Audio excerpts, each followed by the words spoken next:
मैं ऐसा क्यों हूँ? पट्टू तोता बड़ा उदास बैठा था। माँ ने पूछा, क्या हुआ बेटा, तुम इतने उदास क्यों हो? मैं अपनी इस अटपटी चोंच से नफरत करता हूँ, पट्टू लगभग रोते हुए बोला। तुम अपनी चोंच से नफरत क्यों करते हो?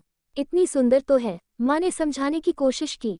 नहीं, बाकी सभी पक्षियों की चोंच कहीं अच्छी है।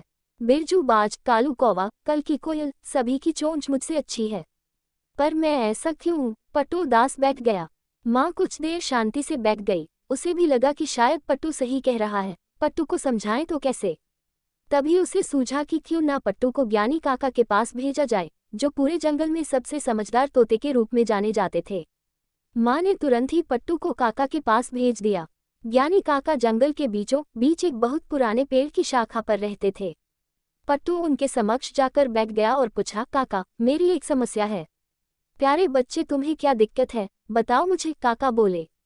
पट्टू बताने लगा, मुझे मेरी चोंच पसंद नहीं है, ये कितनी अटपटी सी लगती है।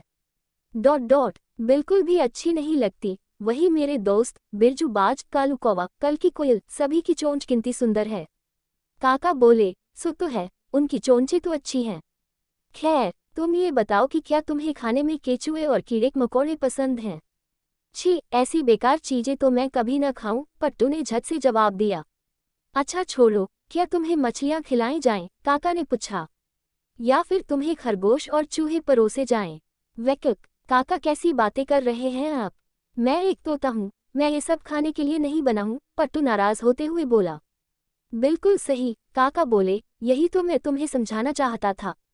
ईश्वर ने तुम्हें कुछ अलग तरीके से बनाया है। जो तुम पसंद करते हो वो तुम्हारे दोस्तों को पसंद नहीं आएगा, और जो तुम्हारे दोस्त पसंद करते हैं वो तुम्हें नहीं भाएगा। सोचो, अगर तुम्हारी चोंच जैसी है वैसी नहीं होती तो क्या तुम अपनी फेवरेट ब्राजीलियन अखरोट खा पाते? नहीं न।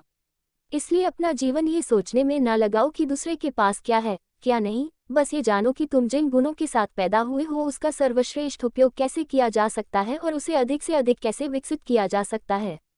पट्टू काका की बात समझ चुका था। वह खुशी खुशी अपनी माँ के पास वापस लौट गया।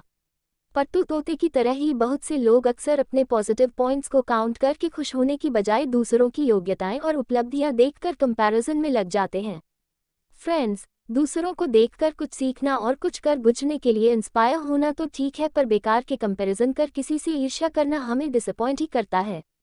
हमें इस बात को समझना चाहिए कि हम सब अपने आप में यूनिक हैं और हमारे पास जो एबिलिटीज़ और क्वालिटीज़ हैं उन्हीं का प्रयोग करके हम अपने जीवन को सार्थक बना सकते हैं।